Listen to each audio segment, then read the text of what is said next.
ICC 2024 cricketer of the year nomination list ను విడుదల చేసింది. టీమిండియా నుంచి హర్షదీప్ సింగ్ నామినేషన్ లిస్ట్ లో ఉన్నాడు.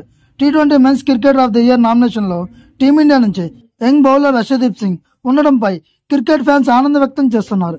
ఐసీసీ విడుదల చేసిన నామినేషన్ లిస్ట్ లో Zimbabwe player Sikandar Raza, Pakistan batter Babar Azam, Australia నుంచి ట్రావిస్ హెడ్ తో పాటు టీమిండియా నుంచి హర్షదీప్ సింగ్ చోటు దక్కించుకున్నాడు. ఈ ఏడాది ఈ ప్లేయర్స్ వాళ్ళ టీం కోసం అత్యుత్తమ ప్రదర్శన కనబరచడంలో భాగంగా నామినేషన్ కి ఎంపికయ్యారని ఐసీసీ ప్రకటించింది.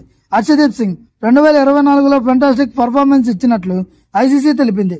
టీ20లో ఈ లెఫ్ట్ ఆర్మ్ బౌలర్ ఎంత ఒత్తిడిలోనైనా సునాయాసంగా బౌలింగ్ చేస్తూ కీలక సమయంలో వికెట్లు తీయడంతో టాలెంటెడ్ ప్లేయర్ గా గుర్తింపు తెచ్చుకున్నాడు. ఈ క్యాలెండర్ ఇయర్ లో కేవలం 18 మ్యాచ్ల్లో 36 వికెట్లు తీసి ఔరా అనిపించాడు.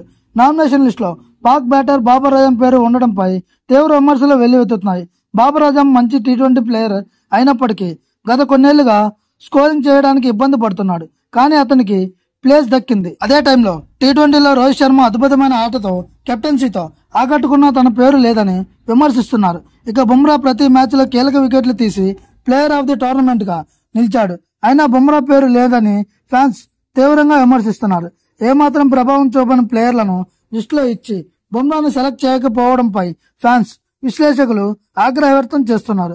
అయితే టీమిండియా నుంచి కనీసం హర్షదీప్ సింగ్ సెలెక్ట్ చేయడం సంతోషంగా ఉందని అంటున్నారు. ఈ వీడియో కనుక మీకు నచ్చినట్లయితే ప్లీజ్